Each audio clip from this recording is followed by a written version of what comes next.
Hello and welcome back to the Jagscast. As you can see, I'm joined by my other two amigos and three amigos today, of course, with Donis playing the part of Chevy Chase, clearly by the look. I'm not going to. I can't get a haircut, Raymond, these days. I know you don't seem to have any problems, you know what I mean? But I'm worried that if I get a dodgy haircut with a wife, that's me done for the rest of the day, like you, Alan. I've not been out for a week. For us. No. They've not been out for a week sounding familiar, although clearly that doesn't form in certain areas of Glasgow over the weekend, where, of course, we're looking forward to trying to get back and play football. And we had, obviously, the Celtic fans at the tail end of last year, all around the Celtic Park, complaining about their manager and their board. And then you get the Rangers fans yesterday, you know, in League One and League Two, football suffered enough without having given any government or any heads of state, you know, a chance to pull the rug away again. Hopefully it doesn't come to that. We had the announcement during the week there, obviously, regarding the resumption. Now, as far as I can work out anyway, 27 games is off the table. So that looks as though it's gone. I think the SPFL were edging towards 18, but then the clubs have got together, which that makes a change when we actually get a show of unity from 20 clubs in Scottish football. Talking about 22 games, which would be playing each other twice and then a split. Now, I'm looking at our table in particular. So we're 6 points off Falkirk just now. Now, with a game in hand. So say we win a game in hand, that takes it down to 3. Now, 3 points in a 36 league game season is nothing. 3 in a 27 is doable. 3 in an 18 makes it very, very difficult when you've only got 7 games to make up that gap. But I think probably, in all seriousness, I think just getting to the playoffs is obviously going to be the initial reaction. But in regards to what we've heard through the week, what's your thoughts, boys?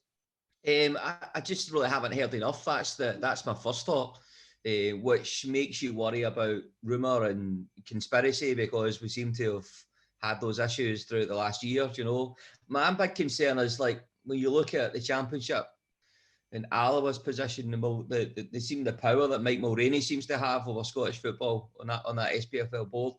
You know, I was worried about potentially null and void in the leagues to make sure they stayed in the leagues, and obviously Brecon situation as well. You know, they're sitting around at the bottom of that league again. So listen, it's encouraging that the teams have come ahead and come up with their plan for 22 games. Initially, I thought, why in the SPFL not doing this themselves? But apparently, this is in their charter that, you know, if there's any changes and things in the season, the clubs have to provide it all. And I heard we've been majorly involved in that. So listen, just bring it on. Just let's get the game. I think the encouraging thing for us, Raymond, is we're full time, and it looks like there's going to be 3 games of football a week. You know, so it's going to be Saturday, Tuesday. If there's cup games or COVID restrictions, it could be Saturday, Tuesday, Thursday, Saturday. So obviously, the bigger the squads and the full time, you think that would help, or certainly help our cause for moving up the table. But listen, see, at the end of the day, just want to get football back. It's at the stage now that really having problems looking at Ayr United playing Morton yesterday, thinking seriously, man, why is that like go ahead and Thistle can't play Falkirk or Thistle can't play Cove? It's madness. Well, there's been no leadership from the very start of this a year ago. You know what I mean? As we know, and where we found ourselves, which there's no point complaining about anymore, because that's where we are. We have to deal with it. I know what you're saying there, Donald, but I don't even know if we've got a fit squad, because there's not a lot of information coming out in the club just now. You know, obviously they've not been training for a while. You have to let the players, you know, train on their own, and we've had injuries most of the season. So, but if the game's got up and running, I mean, what can you say? All you can say is that's what we're dying to see. Just some games, you know, even if it is sitting at our computers, you know.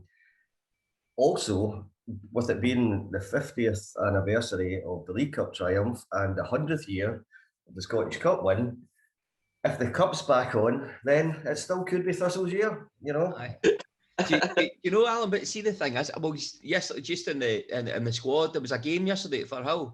And there was some fans taking pictures, so you'd imagine there's 22 players that are fit enough to play. I know that Docherty wasn't there. I was trying to find out who else wasn't there, but I couldn't get the information. And I'm sure we'll find out over the next few days about who's fit and who can't train and things like that. But listen, here's the thing, right? Wouldn't it just be Thistle that we go on a cup run when we've got no time to play the games? So we're maybe having to play Saturday, Sunday, Monday, Tuesday, Wednesday. You know what I mean?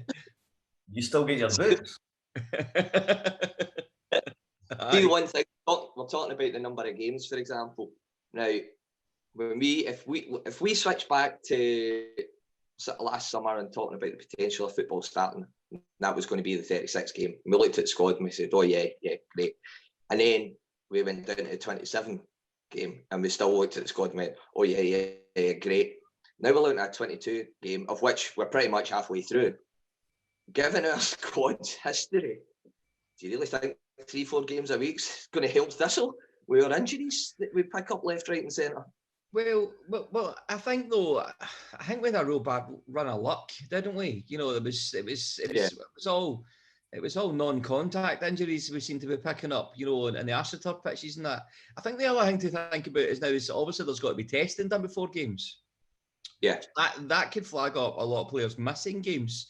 And maybe if you've got I don't know if East Fife or Forfar have really got the biggest kind of squads, but you know, could that have problems with games getting called off and that kind of thing? Well, that's the thing. Once it gets started, it's not plain sailing, is it?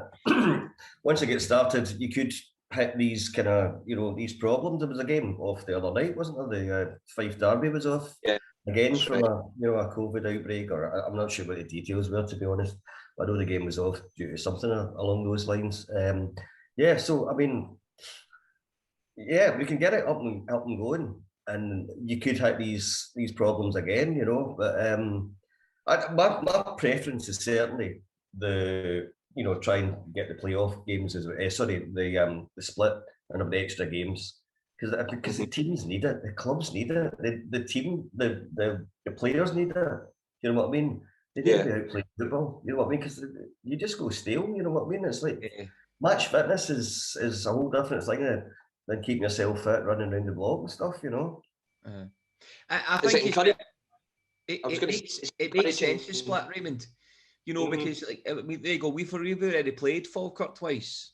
You know, so that means that you can't impact their fixtures. So you know, if you're going to go to a split, then you're going to play the teams around about you, fighting for those playoff spots. Although it'll be interesting, like a kind of top 5 when one's going to get promoted and 3 going to get in playoffs. You know, like is there going to mean to meaningless games or something?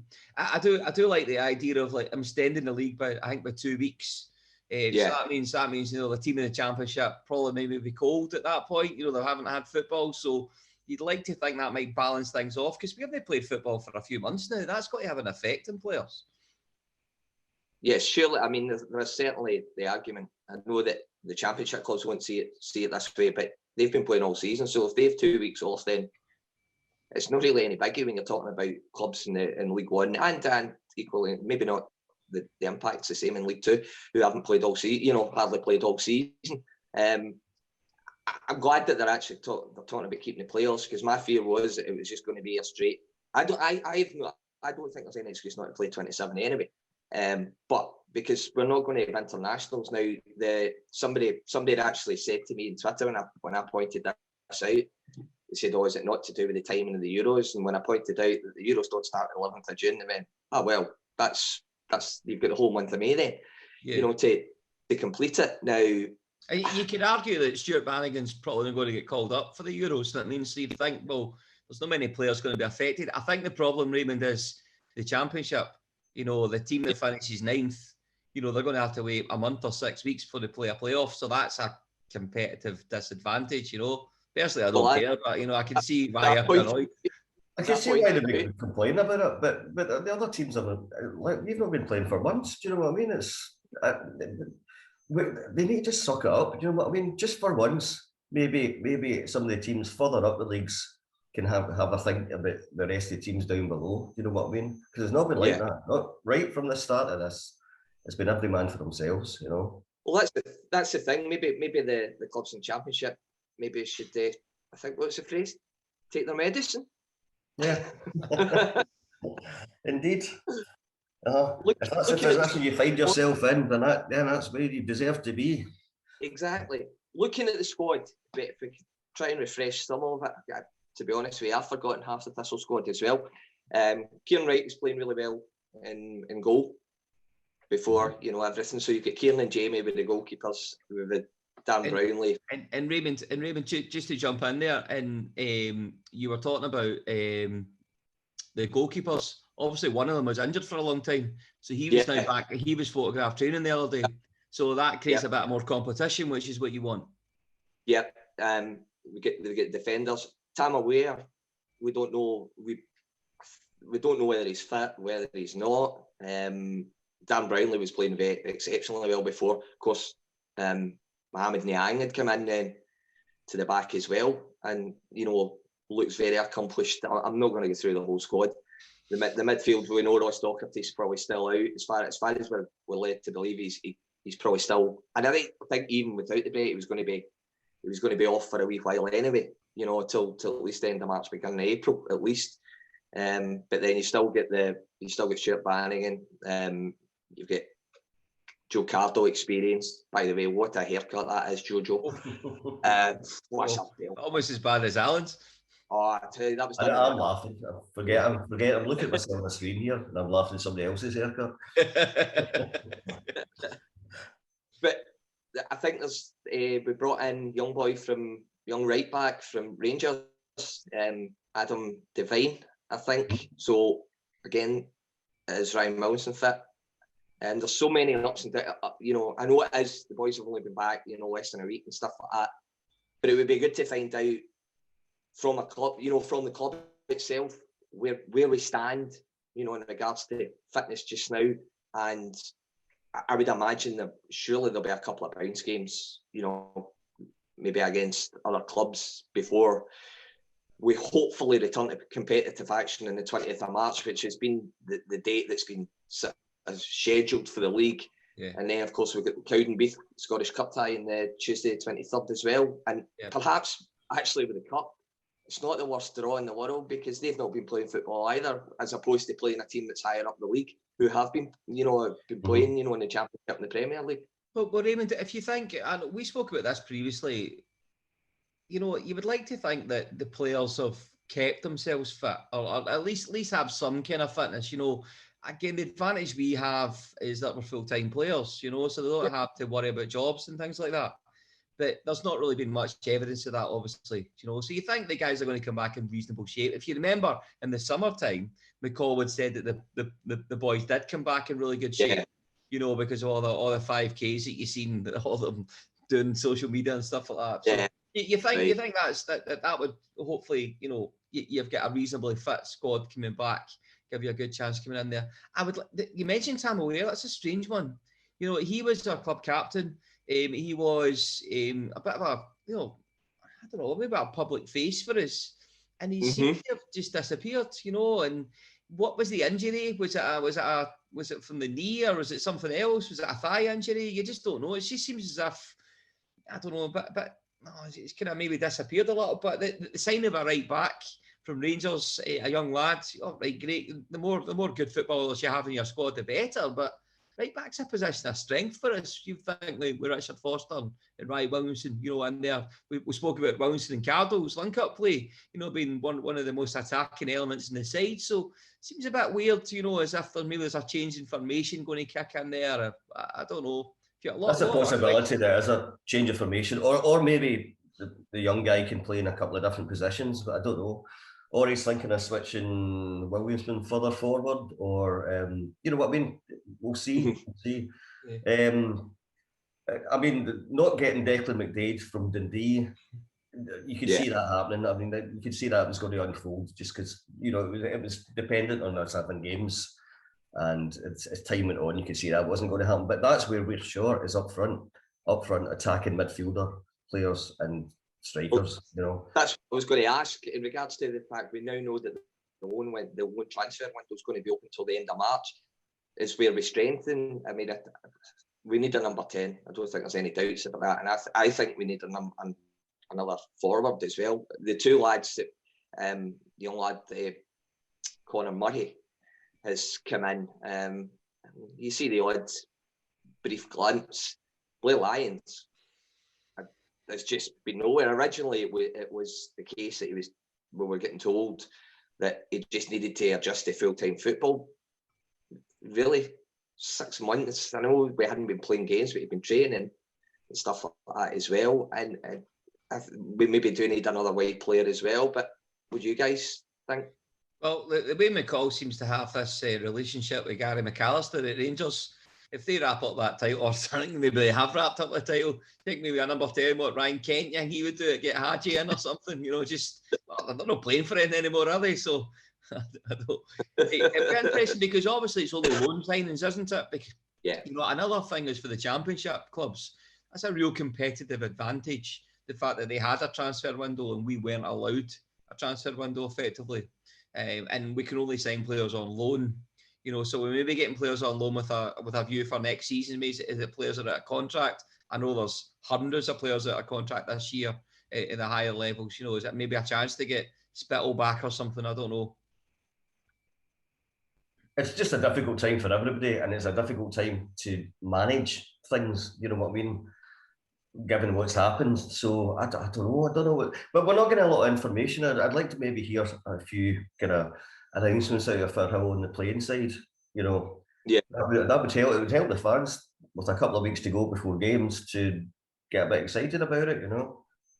Yeah, that's the thing. So we've seen all the teams at least once this season in the league.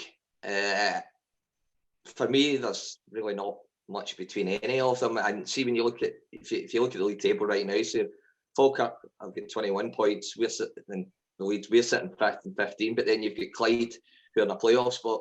They're sitting in 9. So we're equally as close to the title as we are to a playoff spot in relegation. And Clyde they've only played 8 games so far. You're looking. The Barton have only played 9. In fact, there's only 4 teams in the league that have actually played 11 games so far. That everybody's, going to be playing catch up. Right, I didn't realise that. So that's another thing, that there's teams that are going to have to play another extra couple of games as well as squeeze in all these other games. I didn't realise that. I hadn't had a look at the table for a while. And I think that again, may play into our hands where we maybe have a game or 2 less. Although when you're looking at it, East Fife, they've got a game in hand on us. So arguably they've got 2 in hand in the top 3, whereas we only have 1. Airdrie have got 1 in hand on the top 3. And then, as I say, you move down, Peterhead and sitting in 7th with 13 points. They've played 11 games, but then you've got Dumbarton, who've got 11 points on 9 games. Clyde on 9 points, who are in the relegation playoff spot, having only played 8 games. So I'll be interested to see how they factor in the catch-up for everybody, and then finish the 18 games plus the split. Yeah, I mean, listen, fair play to some of these clubs. But you look at Dumbarton, you look at East Fife. I mean, there's Danny Denham, for instance, like a teacher. So is he going to play Saturday, Tuesday, potentially Thursday, Saturday?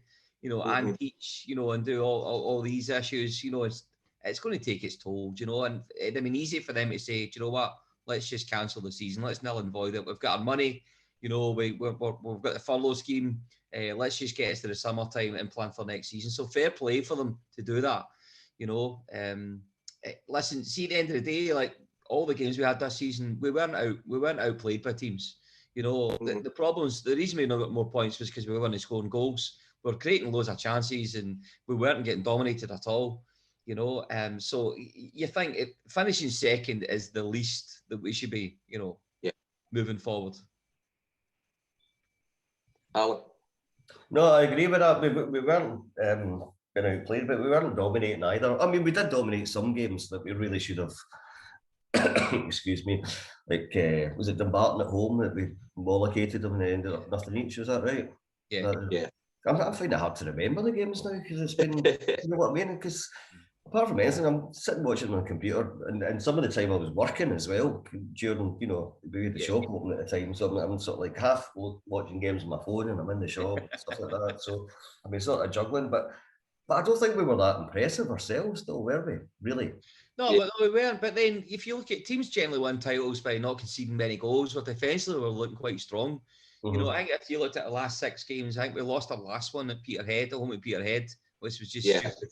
you know. But again, they had a couple of chances, but we dominated the game. So you'd like to think that getting the better weather and stuff like that, full-time squads, we should kick on. Players should learn from these things. It's these intangibles we just don't know about, you know, and just hopefully we can get the games played and get up there. Mm-hmm. Is the concern still the goal scoring side? Yeah, definitely. That's. I mean, I've seen games where we've, you know, I'm not saying we've dominated because we've been playing good football, but we have had the best of the game, chance after chance that we just kind of pass up from, you know, getting great positions at the edge of the box, and it just fizzles out, you know. Yeah, we're relying too much on Brian Graham. Zach Rudden's been disappointing. He's been injured again. Then he comes back and gets himself sent off. We've talked about this before, you know. Defensively we're not too bad, you know. We're not too bad, but we've just got to create more, and take more of the chances that we do create, you know.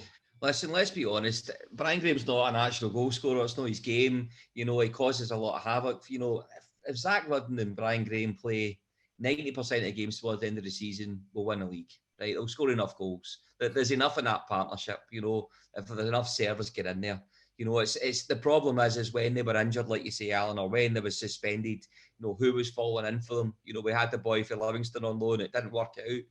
At times we were playing without any strikers in the game at all. So, yeah, I think we get that. Listen, we're crying out for a Doolan, you know, just a goal scorer, just to put the ball in the net, don't you? Yeah. Yep. Absolutely. Now, in regards to, we were saying, we'll get back to what you actually spoke about, like you mentioned about testing. Now, is there do you think we should, as fans, be concerned that there is potential for 2 or 3 players that a team to then have to, you know, the team's got to say, look, we can't play, we've tested positive, we need to go into isolation for 10 days and stuff like that. Is there still a nagging concern at the back of the head if this happens to 3 or 4 clubs in the bottom 2 leagues, that it'll all stop again? There's always that. There's always the danger that it could get suspended again. I mean, getting started up again is the aim, but you know, you're right. Things could change again. You know, things could change again. So you just don't know. But all I can say is I'm hopeful that we go up and running and take it from there. You know, but yeah, it's always a danger. You know, I think the problem is just now, like you know, if 5 or 6 players are testing positive in a squad, they cancel one game. That could be 10 days. That could be 3 or 4 games that are getting cancelled. I wonder what flexibility they've got in the schedule. You know, so can they say, right, we're supposed to play Clyde this weekend. They can't fulfil a fixture. Montrose can't fulfil. Wait, we East 5, so we can play East 5. I don't know. Is that flexibility built within that? But you just don't want to get to middle of April time when clubs have maybe got 5 and 6 fixtures to make up there, because you wonder what the SPFL board would then do. You know, would they then say, well, listen, you can't fulfil the playoffs this way? You know, it's unfair in the championship team. I don't know. But this is my concern, because there hasn't been anything coming out since two days ago when the SPFL would released that. There wasn't any kind of opinions on it, and no facts about it. No fixtures released and stuff like that. I'm still worried that this might get canned. So are we thinking then just exactly what you both said there, is that the danger is that the 22 game thing goes and it will be just 18 games, because clubs have so many games to already catch up on, that it then does become unviable. And in that case, then surely there is no excuse not to have the playoffs after that. I suppose that would be the way it would go if that was the situation. But as we say, there's no real information coming out, you know. But there's talks about talks, and there's, you know, fixture list will come out in due course. I mean, you know, there's nothing concrete to talk about. I mean, there's no actual fixtures to talk about. Yeah. But what you're saying there, Andrew, that's quite interesting though. If 2 clubs can't play, can you be flexible for another 2 to say, right, we'll just do this on Tuesday night or Wednesday night or whatever? I mean, obviously, it's only the players that are going. Yeah, you know, there's no fans involved, and there's no, you know, so you can be flexible up to a point. Mm-hmm. So I guess that would be the way that you got through the fixtures if there was problems, you know. Mm-hmm. Is there a potential then, though, on the other side, is that if you can't fulfil a fixture, you should forfeit the 3 points? Oh, that's another question, isn't it? I mean, that's... I guess with the schedule that they're going to have and how tight it's going to be, then I suppose that's a possibility. I mean, we're still talking about fitting in a Scottish Cup as well. Remember, Thistle are winning it this year, so you know. Yeah. So that's another 5 or 6 games, you know. Imagine we end up getting all these games forfeited all the way to the final.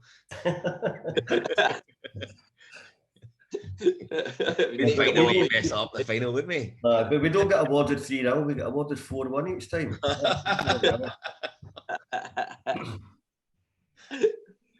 Well, as I say, hopefully we'll get some clarity this week from the SPFL, and hopefully the club will be able to give us, where the manager and his assistants, hopefully will be able to give us a wee update, on what where we stand, fitness wise, I should say, for players. One thing we wanted to, a couple of things we want to add in. Jags Foundation's been absolutely fantastic, the response to that, and also mentioned Lambie McParlins, who've raised that money as well with the song, and of course they've had plenty of airing in the View for the Terrace. A terrific job done by the lads and everybody involved with the Jags Foundation. Brilliant to get a bit of exposure there. It was a great tune as well, great song. Check out the interview on the Jags Foundation website with Sandy and Ian. Kind of give or take a few numbers, but about 1,200 people so far. And remember, that's only coming from one tweet from the club. So the majority of it's being done by the fans on their own here, which is the exciting thing about it. And there's so much more. Doing a lot of work in the background just now about building the membership package and how that should look and how it should represent. And we've got a separate body of fans that were kind of liaising, getting ideas, getting things together. So you'll start to see over the coming weeks. We've got players with some comments and what Thistle meant to them, and some quotes about it. So we're going to get a lot of things sent out over the next few weeks on social media. So listen, it's exciting times. Great to get football back. I mean, Raymond, back on the SPFL board. God, we've got less than 2 weeks till the season kicks off. So there needs to be clarification very, very soon about what's happening. You can see, Falkirk, Airdrie, ourselves, we're all back training just now. There'll be a lot of clubs back in training. So the clubs are prepared for it. We just need to see, this isn't money that the government have given us for nothing. That this is to fulfil fixtures. So, there has to be merit in that happening. Yeah, definitely. Hopefully, as I say, everything being equal, we'll be back playing in less than a fortnight. Big thank you to everybody who's been following the Jagscast, right, especially for the last year. We hope you've all enjoyed, and certainly some of the feedback, and enjoyed the interviews with some of the ex-players as much as we've had doing them, and as much fun as we've had. And I'll tell you, I wish we had an outtake for some of the stories that we couldn't actually publish over the last few while. We will be continuing that even if the season starts. We're trying to dot the I's and cross the T's of a couple of ex-internationalists who played over 100 times for Thistle over the next couple of weeks. So we'll bring you some news when we get that all confirmed. But in the meantime, look after yourself, stay safe, everybody, and just look out for each other as well. It's been such a difficult time. Just always remember, check in and folk, about the mental health point of view as well, and make sure everybody's keeping okay, even if it's just a hello to people. Make sure you're doing that and look after yourselves. Thanks to the boys. We'll be back the next week, and on the Jags. On the Jags.